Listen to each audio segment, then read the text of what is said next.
break alongside the Hansard Society and the Electoral Reform Society, who are universally recognised as independent and non-partisan authorities on this area.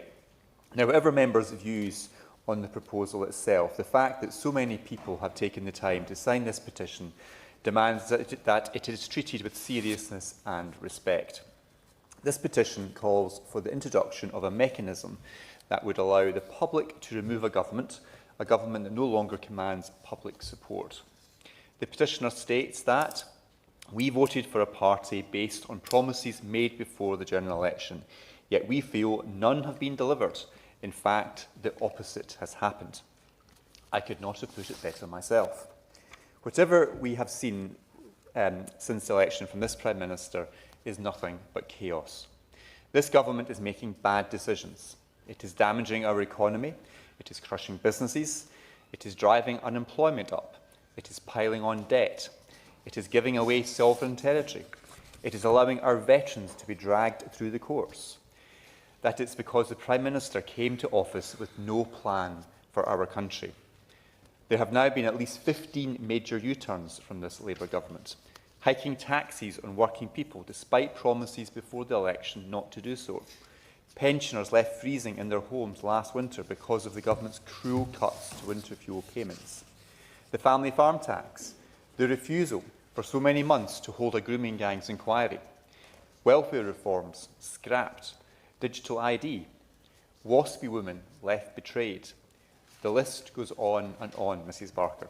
I wonder if you give way on that point. Happily give way to my honourable friend. I thank my honourable friend for giving way, and this is a really important issue, unquestionably, and it is indicative of the unhappiness of the public with this government in particular. But does he agree with me that one of the great difficulties with this government is the number of manifesto pledges that have been broken, things that have been introduced that weren't in the manifesto, and the constant U-turning would spin your head? The honourable friend makes an excellent point. I think that goes to the nub of the motivation for this petition. It's not so much, I think, the desire for constitutional change. It's a desire and a feeling of feeling let down by this government. A government that promised change but has delivered none of the change, and all the promises they did make have been abandoned and have tried to bring forward other measures which were nowhere near the manifesto at the time of the election. Now, Mrs Barker, the Prime Minister promised the highest possible standards. In his own words, he said, a government of service. Yet all we have seen is scandal and chaos. Peter Mandelson appointed US ambassador despite his links to a notorious paedophile. A comms chief appointed to the House of Lords despite his links to another paedophile. A deputy Prime Minister caught evading tax. A homelessness minister who resigned after making her tenants homeless. And a Cabinet Office Minister just this weekend forced to quit after it was discovered he had hired a firm to gather information on journalists to discredit them. And there have been many others, too many to mention today. Now, the reason people are signing this petition is that they are fed up. Fed up with the chaos, fed up with the U-turns, and fed up with this Prime Minister. Now, I want to turn to the proposal put forward by the petitioners. Members of Parliament of whatever party serve at the pleasure of the British people. It is their right to elect us, and it is their right to remove us at an election too. There are many questions as to how the petitioner's proposal would work in practice. Would the proposal mean a new general election with the public going back to the polls? Or could it mean the formation of a new government and a new Prime Minister from within the current House of Commons? There's also the significant question of the defined and national threshold. It would be easy for a well-organised, well-funded campaign group to remove a government of any political party should the threshold be set too low. Would the threshold of 10% of the British public, the same threshold as for recall petitions for members of Parliament today? Or should it perhaps be 50%, or perhaps a higher percentage than the incumbent government secured at the last general election? Whatever that number, it would have to be high enough to demonstrate a genuine national consensus. Over what period would the signatures need to be gathered, and how would they be verified to ensure democratic legitimacy and prevent foreign state actors from interfering politically? There is also the question of frequency.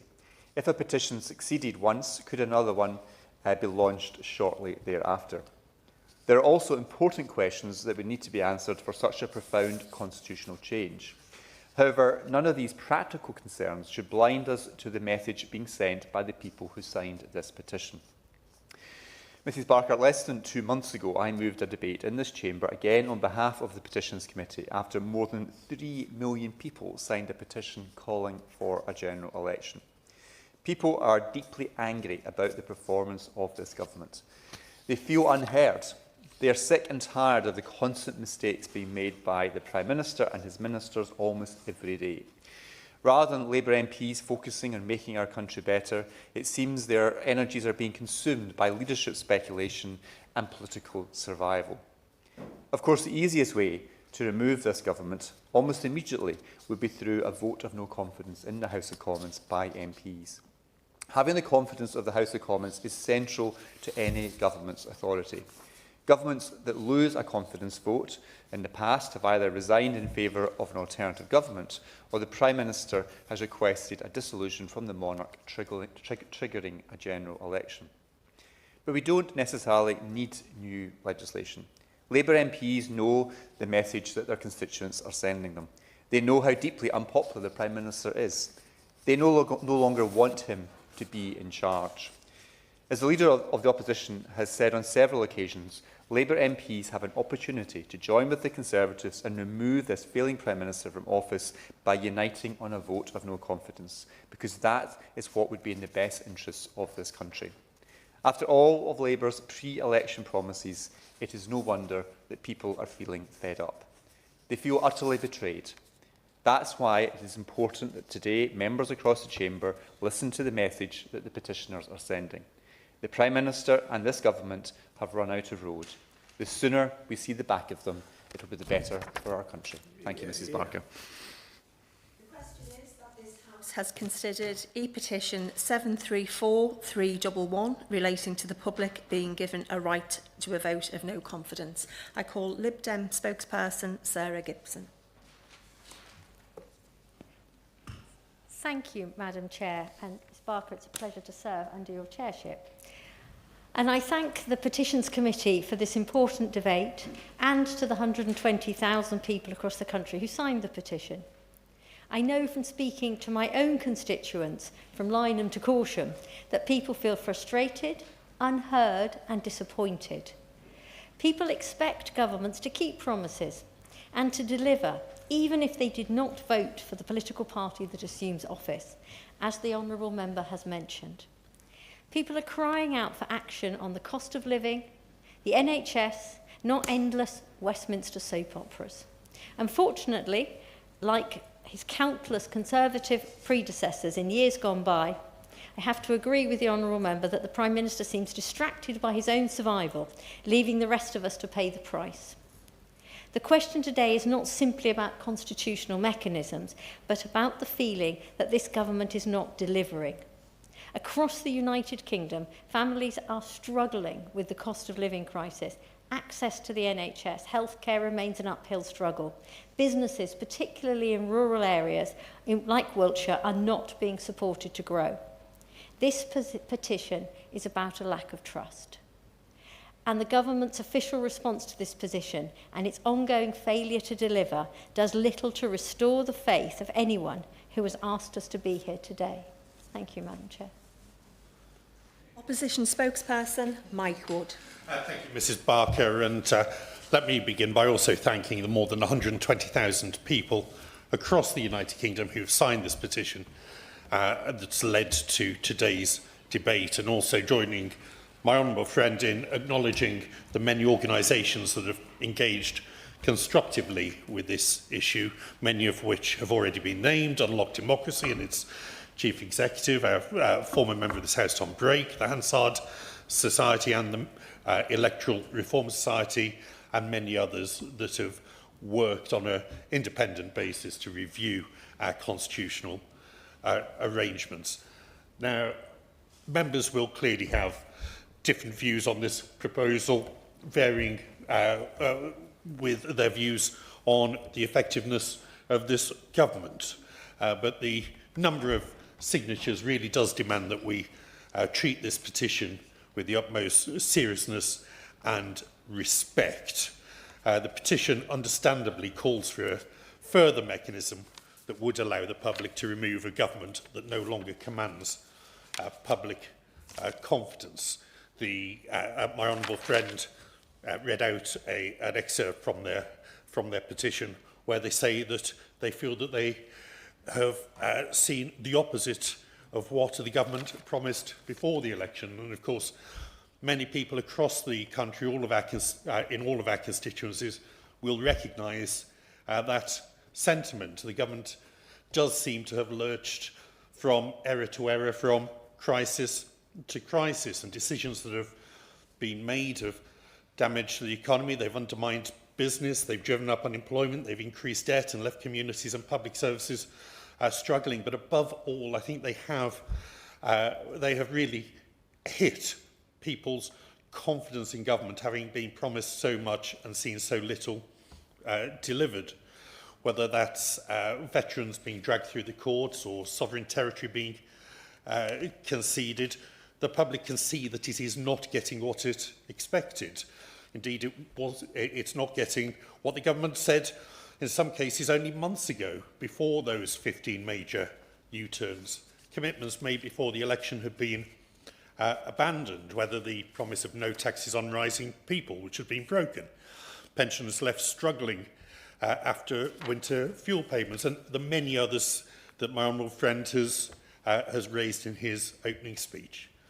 But I think the crux of this debate comes down to perhaps the biggest promise that the Prime Minister made before the election, the one where he pledged the highest standards in public life for government of service, but instead has delivered scandal after scandal, many of the government's own making. And just this weekend, we saw the Inquiries Minister having to resign after he was investigated by his own department. And so it really is no surprise to see members of the public signing petitions like this to try to regain an element of control from a government elected with such an enormous majority that is failing to deliver what is being promised.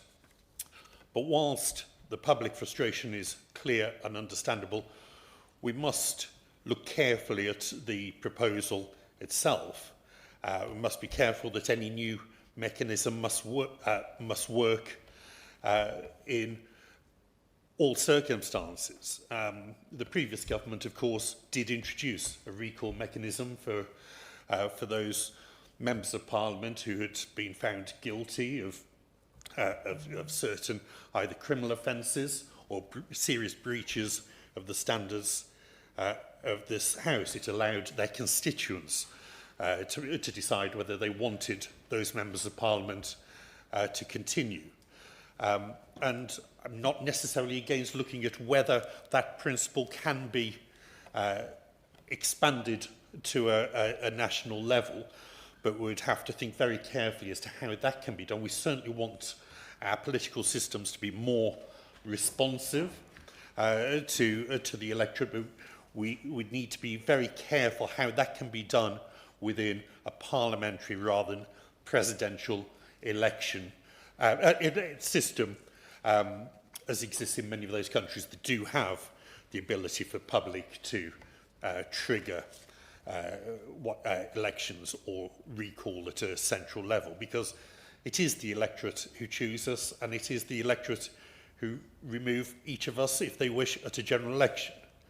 And under our parliamentary system, a government holds office because it commands the confidence of this House, and that is a fundamental principle that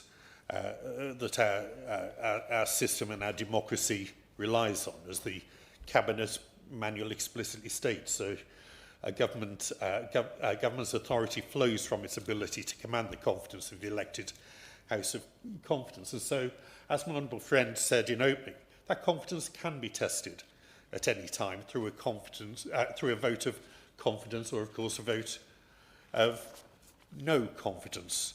And as the Leader of the Opposition has encouraged, that option is available for those members of Parliament whose constituents feel that we need to have a general election. I would urge all constituents who feel that way to make sure that their representatives in Parliament are aware of the strength of their feeling, because the conventions of parliamentary democracy have served us well, and introducing a direct recall mechanism for removing a government or for triggering a general election before the parliamentary term was due to expire would obviously raise significant practical and constitutional questions, some of which have already been highlighted, such as whether a successful public vote of no confidence would automatically trigger a general election or simply require a change of Prime Minister to form a new government within an existing Parliament, whether change in personnel would suffice. And as my honourable friends mentioned, what threshold would demonstrate genuine national support that would represent a need to, or would suggest that the government has irretrievably lost the confidence of the British people, rather than going through what might be temporary unpopularity at a time when it needs to make difficult but possibly necessary choices. Would that be at the level that had been set for recall petitions for individual MPs, where we've seen that threshold has tended to be very low, and in almost all cases, once a petition has been triggered, the threshold has been met? That would risk leading to some instability, or would we be looking at a higher threshold? Would we want 50% of those registered to vote? Would we want more voters than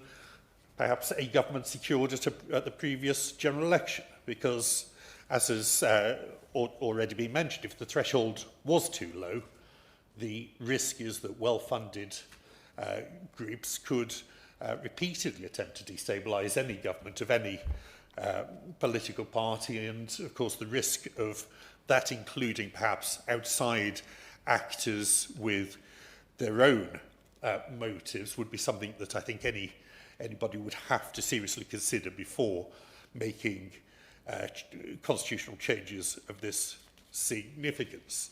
On a national level, how could we be confident that the signatures were verified? Obviously, where we have postal votes in a parliamentary or local council election, there is something to compare against, but unless we're requiring signatures alongside voter registrations, which would very much go against the direction that I know the government is setting out in this evening's legislation, then there would be unlikely to be any definitive database against which any signature on a petition could be compared.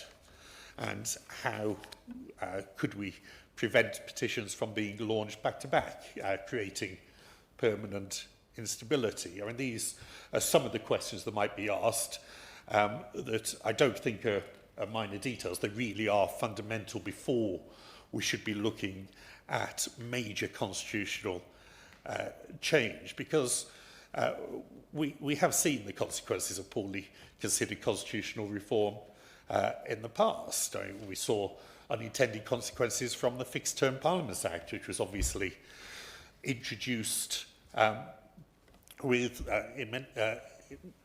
generally the noblest of motives, but the actual impact of which at a time when there wasn't a consensus within Parliament, but there wasn't a supermajority to dissolve Parliament and allow for fresh elections, it did not seem to have been properly considered. So while we should be cautious about rewriting the Constitution, we cannot ignore the clear message that is being sent by petitions such as this. And as my honourable friend said, it's only weeks ago that more than 3 million people signed a petition calling for a general election, just one of a number of petitions expressing similar sentiments. And that level of public anger should concern every member, whether or not they happen to agree in this case that this government is not delivering. It should be of concern across the political spectrum that people do feel unheard and ignored.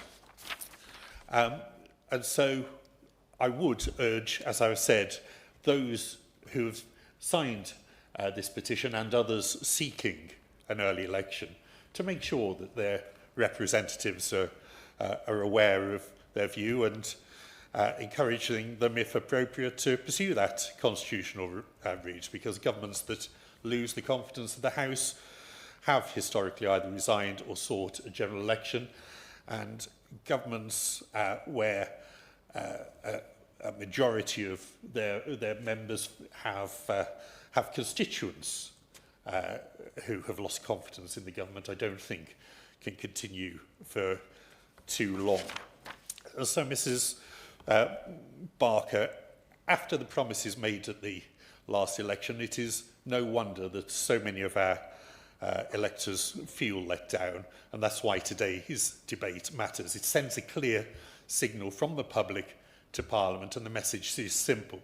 People want accountability, they want honesty, they want the ability to take back that control, even where a government does have a very large majority, such as this one. But above all, I think they want competence and they want a government that delivers. This government is fast running out of road, and the sooner that the country is given the chance to choose a new direction, the better. And ahead of the next general election, we will certainly be looking at what mechanisms might be appropriate and effective to allow voters to retain control in between general elections. But we would be reluctant to rush into committing to specific mechanisms until we've had a chance to properly consider what the consequences, intended and unintended, of such mechanisms would be. Minister Anna Turley. Thank you very much, Mrs. Barker. It is, as always, a pleasure to serve under your chairmanship. Thank you so much. And I'd also like to thank the Honourable Member for Berwickshire, Roxburgh and Selkirk for moving this debate today, and also the Honourable Members for Chippenham and for Dumfries and Galloway for their contributions. And I'd particularly like to thank the Opposition Shadow Minister for Kingswood and South Staffordshire for his really thoughtful analysis, I thought, of some of the questions and challenges that this debate has provoked.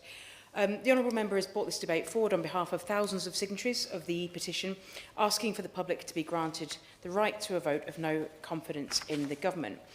As members here will know only too well, at the heart of our parliamentary democracy is the willingness of all our political parties to engage in debates, sometimes robustly, on the critical issues which affect our constituents' lives. And so it's important that we are here today, because although the government does not agree with the central premise of the petition being debated today, we will always respect the public's right to voice their opinions, particularly in this place, through their elected members of Parliament. And petitions debates, I think, are an important means by which to do this. Madam Chair, as ever, I'm grateful for the opportunity to respond to this debate on behalf of the government. Now, in our parliamentary democracy, the government of the day holds office by virtue of its ability to command the confidence of the House of Commons. The composition of the Commons, as we know, is decided at the general election, and this is brought about, a general election is brought about by the Prime Minister requesting the dissolution of Parliament from the Sovereign within 5 years. Now, in recent years, thanks to the instability caused by the reckless decisions of the party opposite, the public had the opportunity to decide not just in 2015, but in 2017 and again in 2019, before the last general election was held in 2024. It is, of course, quite unusual to have so many general elections in such a short space of time, and is a reflection of the previous government's chaos. And I think sometimes as a result, of course. I'm grateful to the Minister for giving way. For the record, it is not also important just to record that in each of those elections, with the exception of the last, the Conservative vote actually rose. That's absolutely on the record, but the reason we had these general elections was because of the chaos and the instability that his government brought about, including the resignation, which I'll come on to talk about, of a wide number of ministers. But I think as a result of this instability, some people, particularly politicians, and I think even, dare I say, our dear friends in the media and the political commentariat, have often become addicted to the drama and instability in politics. And I'm afraid I'm sorry to disappoint them today, but, Madam Chair, we were elected to end that chaos, to return the UK to stable and secure government, and I'm proud that we are doing just that. very much looking forward to the ending of this chaos. It seems we're completely mired in it. But as a former member of the Fourth Estate, I was a journalist for a long time. I'm always very concerned when politicians blame the media. I don't think it's the media that are creating the chaos. They're simply reporting on it. I recognise my honourable friend's distinction, and I think it's, you know, it's absolutely right. I enjoy very much myself the role of our Fourth Estate, but I think there are many who constantly seek upheaval and drama in politics, which, for those of us who are focused on delivering for the British people, can, I think, sometimes become a bit of a distraction. And as I, as members here, know well, holding the government to account doesn't simply stop between general elections. This has never been the case. Parliament remains sovereign, and there are opportunities for ministers across the government, including the Prime Minister, to account for their actions and explain what they are doing to deliver the promise of change the public voted for in 2024. At the last general election, the Labour Party promised to take action following years of Tory chop and change, and I'm sure we all remember the collapse of Boris Johnson's government, with 43 members of that administration resigning in one day. Now, our long-standing constitutional arrangements facilitate stability, whilst balancing the need to test the confidence in the government of the day in the elected House of Commons. Altering these arrangements could risk creating a constant revolving door, the inability to achieve anything, and would cost significant cost to the public purse, given the expenses associated with administering general elections. Overall, such changes would only serve to undermine public trust in politics, create more instability and paralysis in government. I remind honourable members that our constituents already have a clear route to influence the decisions made at the highest levels of government. All of us here know our constituents are able and do make representations to us as their local constituency MPs, and we in turn champion their views in this place and make representations to ministers in government. In the event that voters signal a desire for an election, the public's voice will be channelled effectively through their local MPs across the House. Now, Madam Chair, in 2024, the public voted for change. The public voted for over 400 brilliant Labour MPs in this House. After 14 years of chaos and uncertainty, Boris Johnson and Liz Truss, they voted for stability.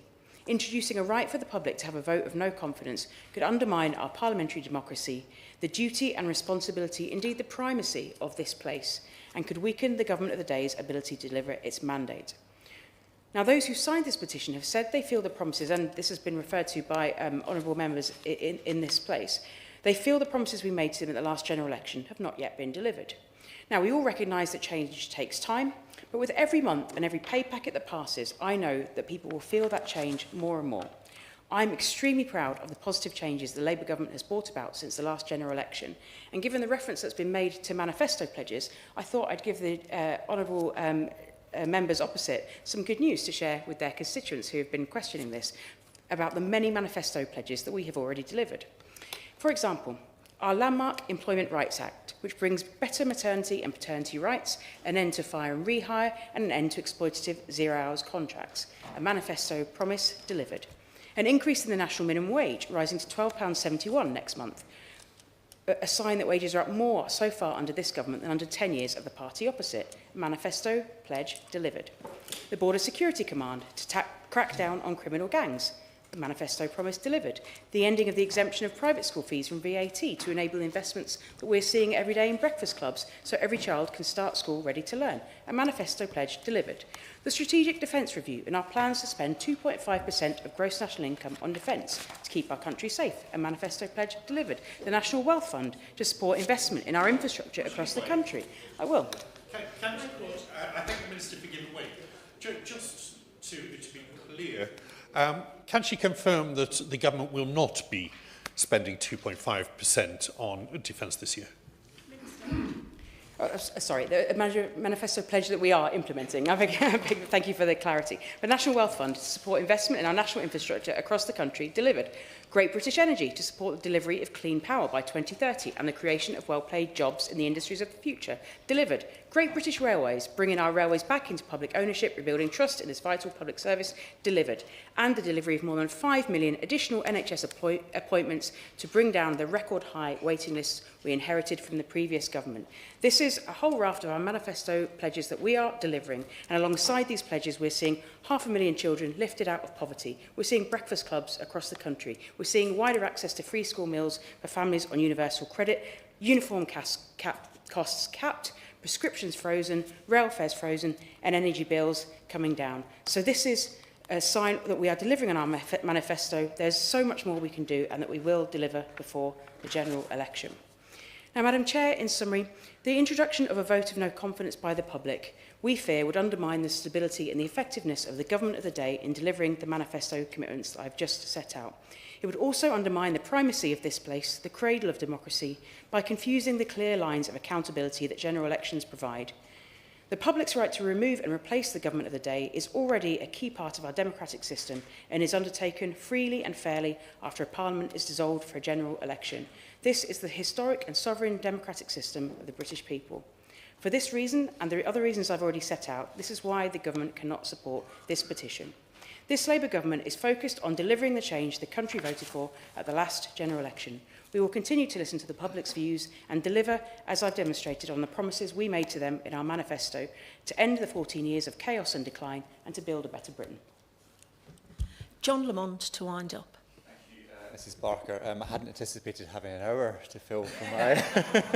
but I joke, I'm not going to fill the hour. Can I thank the petitioner for creating this petition and all the people who have signed it, and to the honourable and right honourable members who have participated in today's debate. It's been an example of quality over quantity, I feel. I particularly enjoyed the Minister's speech, I have to say. I do feel that she's living in a bit of a parallel universe in terms of the chaos, division and uncertainty which apparently this government is moving on from. I think for most of us in the real world, our perception is somewhat different. The Minister made much of the 14 years of Conservative rule. I mean, it's useful to remember, though, in those 14 years, and she mentioned the many elections that took place in that 14-year period, the 5 general elections that took place in the 14 years of Conservative rule, in 4 of them, the Conservative vote went up and more people were voting Conservative and more people had Conservative MPs as a consequence. It wasn't entirely all bad. Now, this debate, this petition, I think is less about the constitutional change that was being proposed, but more the feeling that many people have of feeling let down and betrayed by this government, the sense of promises being broken, promises not being delivered, and a real sense of lack of direction.